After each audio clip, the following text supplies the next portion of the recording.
How to restore thumbnail cache in Windows 11. Method 1. Clear and rebuild thumbnail cache using Disk Cleanup. Step 1. Open Disk Cleanup. Press Windows ++S to open the search bar. Type Disk Cleanup and select the Disk Cleanup app from the results. Step 2.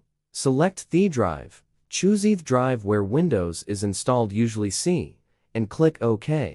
Step 3. Select Thumbnail Cookie Disk Cleanup window.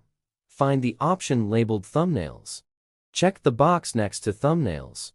Step 4. Cleanup. Click OK, and then confirm by clicking Delete Files in the prompt that appears. Step 5. Rebuild the cache.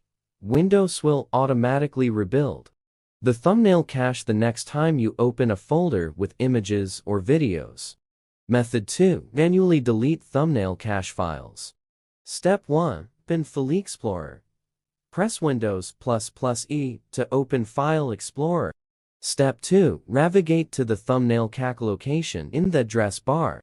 Type the following path and press Enter. Collapse to Microsoft Windows Explorer. Step 3. Delete thumbnail cache files. Look for files that start with Thumbcake and Icon Cache. Select these files and press Delete on your keyboard. Step 4. Restart Windows Explorer. Click in the taskbar and select Task Manager. Find Windows Explorer in the list, right-click it, and select Restart. Step 5. Rebuild the cache. Open a folder with images or videos to allow Windows to rebuild the thumbnail cache.